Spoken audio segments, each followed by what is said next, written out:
nossa recebe no nosso sofá a CEO de empresa Keep Talent Portugal e escritor Pedro Ramos, quando bem fala sobre RH na lusofonia no âmbito do Dia Internacional do Profissional de Recursos Humanos, que está comemorado dia 20 de maio.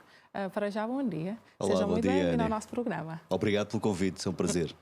Pedro, começamos por parabenizá-lo por todo o percurso e também, sendo CEO da Keep Talent, é também escritor. Como é que concilia estas duas partes da É sua verdade. vida? E sou professor também na universidade. Repara, eu fui durante 30 anos diretor de RH de várias empresas. Sim. E ao fim de 30 anos resolvi mudar, ajudar as empresas a gerirem melhor as pessoas. E por isso criei a Keep Talent Portugal, que atua não só em Portugal, mas em todos os países da lusofonia, inclusive aqui em Cabo Verde, e obviamente faz parte desse trabalho de ajudar as empresas, as organizações, também escrever sobre partilhar experiências, boas práticas, também dar aulas, ensinar. Portanto, eu diria que se faz tudo quando se tem prazer no que se faz e quando se tem gosto, é possível E conciliar todas as tudo. áreas praticamente lidando com o humano, né? Sempre as pessoas no centro. Repara, as pessoas são os seres mais importantes do universo, não é? Sim. São nas organizações, são de facto, são elas o mais importante das organizações. E o mundo está em mudança, como sabes, não é? Tudo está diferente, as pessoas também estão diferentes. E, portanto, cada vez mais nós temos que atualizar novas práticas e novas formas de ser e de estar. E começaste a conversa exatamente dizendo que esta semana, ou ontem, comemorou-se o Dia Internacional de Recursos Humanos, ou como também dizemos aqui em Cabo Verde, o Dia Internacional do Profissional da RH. Repara, no fundo é toda a semana nós estamos a comemorar. Porquê? Porque é importante chamar a atenção da importância da gestão de pessoas no mundo. Sim. E de facto a gestão de pessoas tem evoluído à medida que as organizações evoluem. Portanto, é importante nós pensarmos também de forma diferente. E quando dizemos que vem evoluindo, também traz novos desafios. E quais são os principais Sem desafios dúvida. assim, que pode assim, esclarecer dentro deste mundo da lusofonia? Olha, desde logo temos o desafio da tecnologia, não é? Qualquer dia não sabemos se somos nós os dois que estamos aqui sentados ou se é inteligência artificial.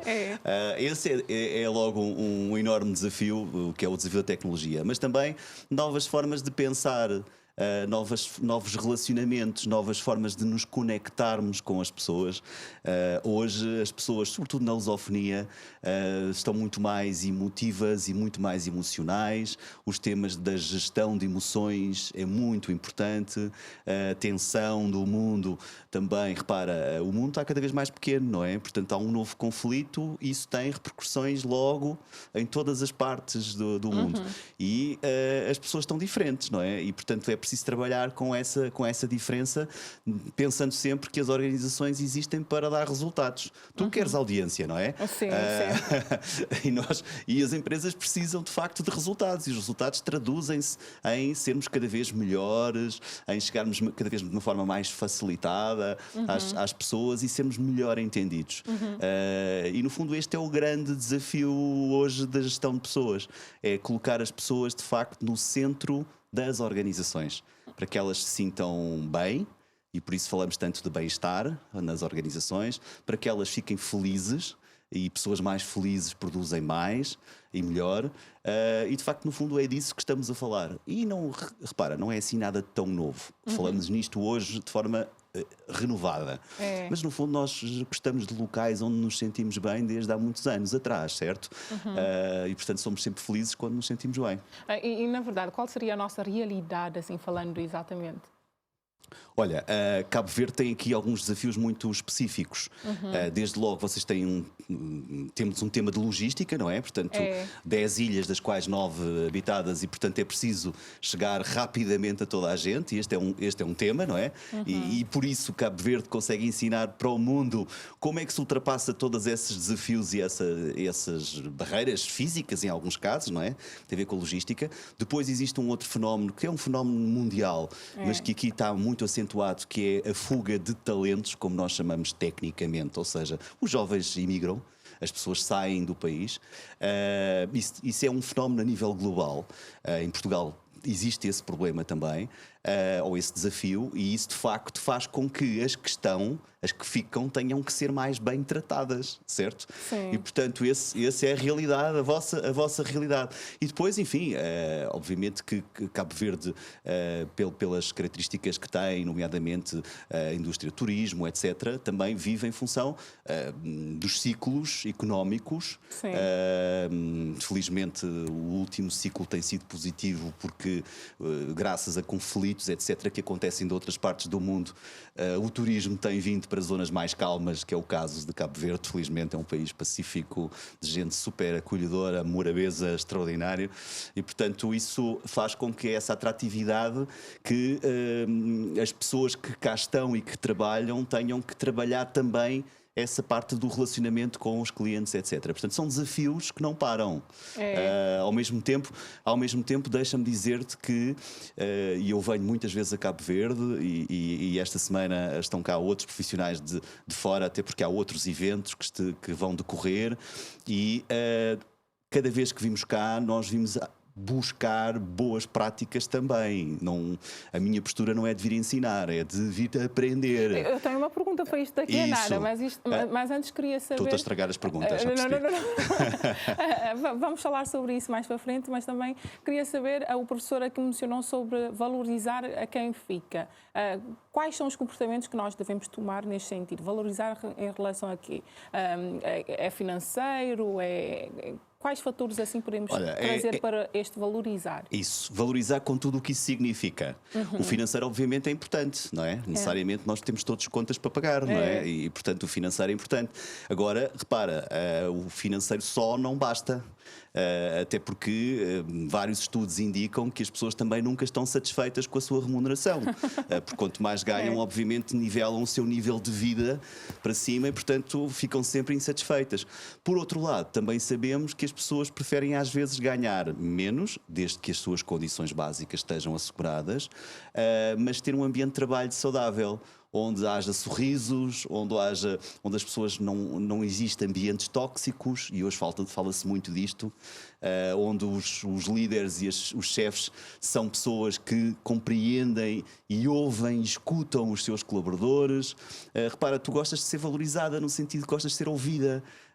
Gostas de, não é? Todos nós gostamos. Sim. E no fundo eu costumo dizer que é um pouquinho como acontecia na nossa casa. Nós éramos felizes, ou somos felizes, nos locais onde nos tratam bem. E por isso voltamos lá. Falo sempre no bolo de chocolate da minha avó, que eu adorava e que já sabia que eu, cada vez que ia à casa da minha avó, tinha um bolo de chocolate fantástico à minha espera, e por isso eu ficava feliz e nunca mais me esqueci disto. Ora, trazendo isso para as organizações, o valorizar, o cuidar, o proporcionar boas condições ambientais, mesmo quando a empresa não tem, a organização não tem muitos recursos financeiros, pode criar, pode olhar para as pessoas, pode ouvir, pode dizer muito obrigado, pode dizer que trabalho fantástico que tu estás a fazer, e isso tem um impacto cada vez maior na vida das pessoas e vale quase tanto quanto o dinheiro. E há bocadinho também o professor falou aqui sobre esta troca que nós podemos ter, quando o professor também vem para aqui, não está a buscar somente ensinar, mas também aprender. Como é que o professor vê esta troca e como é que podemos, neste agregado, tirar um bom proveito desta relação dentro da lusofonia? Olha, cada vez mais nós acho que já ultrapassámos aquelas barreiras em que cada um queria estar isolado só por si.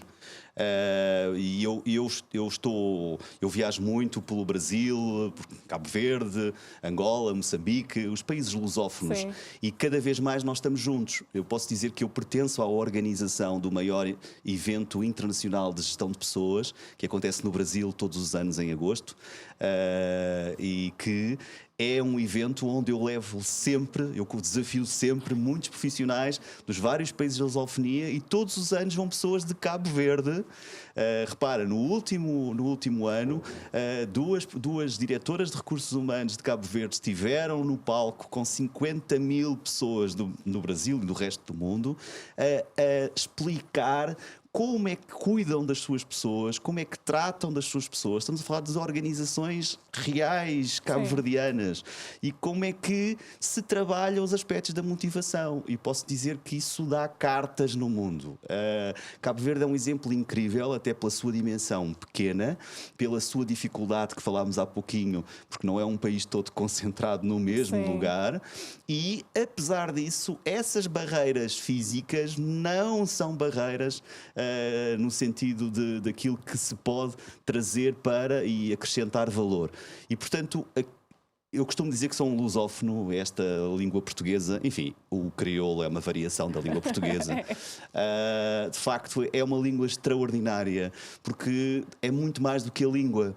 É uma forma de estar, é uma forma simpática, emotiva, relacional. E por isso é muito mais fácil nós aprendermos uns com os outros. E aquilo que acontece aqui, eu posso replicar noutra geografia, eu posso aprender contigo, tu podes ensinar-me. E essa partilha, é na partilha que nós nos tornamos melhores. E falaste nos livros que eu escrevo, basicamente o que eu faço são partilhas. São encontros de reflexões, são boas práticas que funcionaram noutros locais e que vão certamente funcionar aqui. E já agora eu falei nesta questão de desafiar profissionais de Cabo Verde. Posso dizer que este ano, em agosto, quando chegarmos lá, teremos profissionais, gestores de pessoas, de recursos humanos, também nesse palco maior aqui de Cabo Verde, bem perto de ti, mas é surpresa, não posso contar. Eu acho que já sei quem é, eu acho que já sei. E falando mais sobre esta área do professor ser escritor, já escreveu vários livros, e como é que isto agrega neste sentido de uma melhor gestão dos humanos, principalmente nesta humanização, nesta onda de humanização que as empresas têm buscado? Olha, escrever livros ajuda-nos para já, na parte conceptual, a construir ideias, não é? E a recolher experiências. E, portanto, no fundo, o que eu me sinto quando escrevo os livros não é como escritor. Sinto-me como um agregador. No fundo, vou concentrar essas práticas, essas ideias, e depois vou partilhá-las. Ou seja, eu fico muito mais feliz quando as pessoas leem esses livros e dizem: eu identifiquei-me com aquela história, com aquele caso, eu experimentei aquela técnica que resultou. E, portanto, eu acho que o efeito é sempre mais positivo para quem lê e para quem recebe essa informação, mesmo que às vezes me diga: olha, experimentei uma coisa, mas eu não concordo consigo quando disse. Eu fico todo contente. Gosto de uma boa ideia. Significa que está a consumir, não? Exatamente. Não, e é bom as pessoas não concordarem, porque às vezes as coisas não funcionam, nós temos opiniões diferentes. E cá está esta troca. É na troca que está o sucesso. E, portanto, eu acho que quando eu lanço um livro e tenho a sorte de ter livros publicados em vários países, e, de facto, quando tenho um leitor ou alguém que diz que interessante, achei muito interessante aquela ideia, isso, enfim, já caiu a ficha, não é?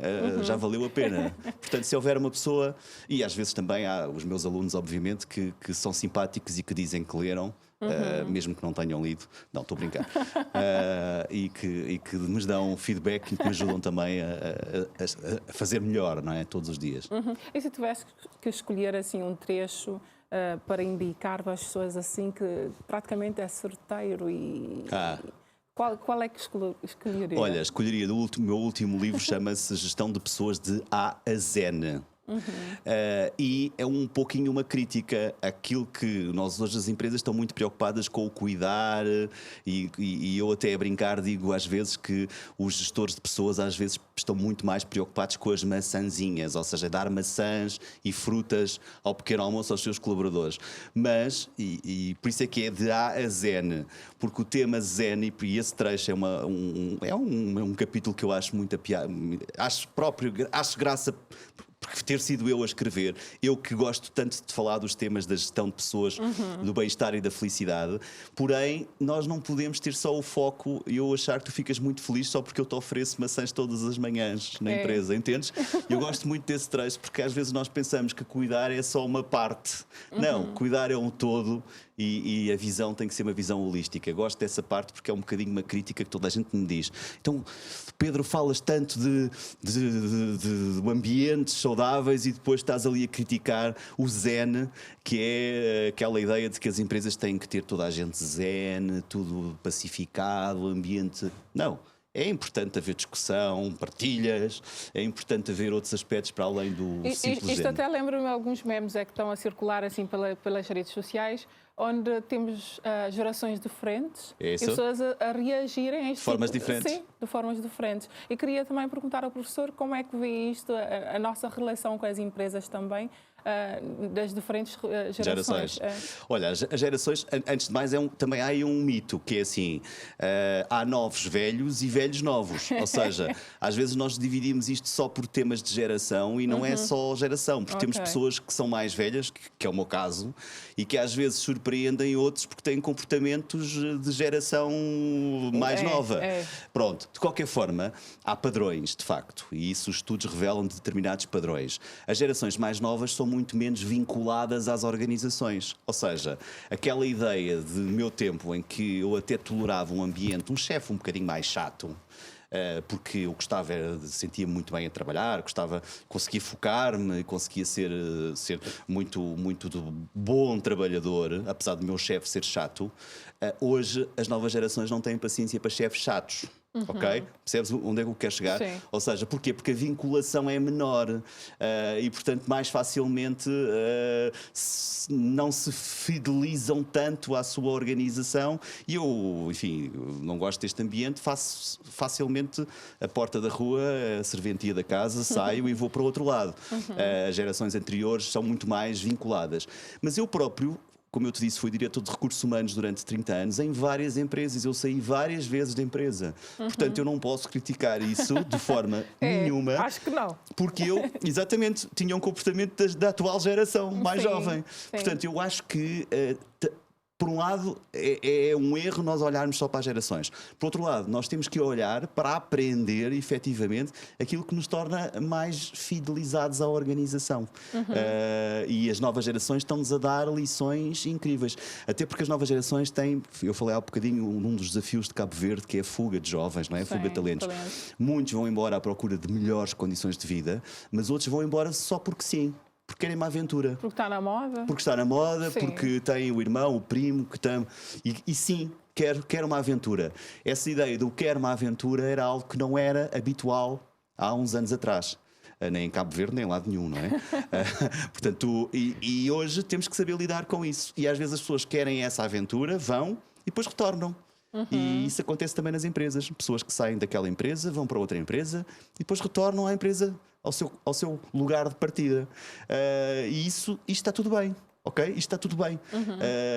Essa pessoa, quando vem e volta, vem mais qualificada, vem com mais competências, vem mais forte, vem mais capaz e vem mais a valorizar o lugar onde tinha sido feliz. Sim.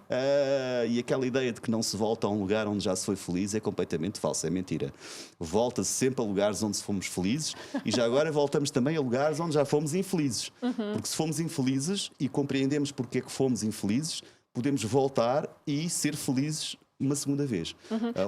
Mas professor, há bocadinho estava a falar sobre isto geracional, que não acaba nem por ser tão geracional, porque, como disse, há novos velhos e velhos novos. e velhos novos. Isto é tudo um pouquinho baralhado, não é? Sim, mas temos também uma diferença de cultura organizacional na nova geração. Verdade. Como é que se vê isto? Consegue-se tirar o melhor proveito? Consegue-se respeitar, entender este novo comportamento? Digo isto em relação, por exemplo, das coisas que nós conseguimos ver. Os e-mails são diferentes. A forma como se dirige, muitos emojis, não é? Muitos símbolozinhos diferentes. Repara, são novas formas de comunicar. É o mundo que mudou, é um mundo em mudança e, portanto, faz parte desse processo de mudança. E, portanto, a cultura organizacional, se tu entendes a cultura como um monstro sagrado que não podes mudar, a tua empresa vai morrer rapidamente. Porquê? Porque o mundo mudou todo, a cultura da tua organização também tem que mudar. Agora, se tu és uma guardiã dessa cultura velha, obviamente as pessoas novas não se vão encaixar. Agora, se tu ajudas as pessoas a mudarem e a cultura a mudar com as pessoas, elas sentem-se integradas. Eu costumo dizer, e como consultor faço muito isso, gosto muito de projetos de co-criação. Porque se nós os dois criarmos um tema, um projeto, uma ideia, um instrumento qualquer, os dois somos donos daquele instrumento. E não foi alguém que veio trazer e impor. Como eu costumo, isto é muito importante, sobretudo quando se fala em transformação nas organizações. E a cultura é fundamental para a transformação. Eu costumo dizer que a transformação faz-se com as pessoas e não contra as pessoas. Porque se eu venho impor uma nova coisa, as pessoas reagem, obviamente, mal, porque não são donas daquela coisa. E eu acho que o tema das gerações e da cultura tem a ver exatamente com isto, com a necessidade de envolver todos na construção da cultura organizacional. Porque há um pouquinho a ideia, e aqui os diretores de recursos humanos que eu fui, somos muito culpados disso, um bocadinho a ideia que nós éramos apenas guardiões da cultura já existente. E não éramos reconstrutores, não construíamos, não mudávamos nada. Só, no fundo, impunhamos às pessoas que vinham de novo essa cultura. O mundo mudou e hoje isso já não funciona. E não funciona em qualquer parte do mundo e não funciona em Cabo Verde também. Acredito que sim. Professor, qual é a mensagem que pode deixar para todos os profissionais dos recursos humanos nesta data especial? Quer dizer, Claro. foi ontem, mas ainda estamos... É esta semana, é a semana. Estamos em festa ainda. Estamos em festa, é uma boa ideia. Olha, é isso mesmo, eu acho que essa é a grande mensagem, estejam em festa, nesse sentido, o ano todo. Não pense, é importante haver datas exatamente para nos lembrarmos e para celebrarmos e para partilharmos, mas essa festa e essa celebração das pessoas, das conexões, da confiança, temos que ser confiantes, confiar, etc. E ajudar a criar e a desenvolver e agregar valor às organizações. Só existem resultados e esses resultados são feitos pelas pessoas. E, portanto, isto acontece o ano todo. E esta é a grande mensagem. É no ano todo que nós temos que alinhar pessoas aos negócios, pessoas aos resultados das organizações. E assim nós teremos pessoas mais felizes, mais produtivas e empresas mais desenvolvidas e sustentáveis no futuro, não é? Que é esse o objetivo de qualquer organização. Boa, professor. Muito obrigada. Eu que agradeço. Por esta conversa. Obrigada por tirar o seu tempo de estar aqui connosco hoje. Foi um Mais prazer. uma vez, parabéns pela data. Muito obrigado.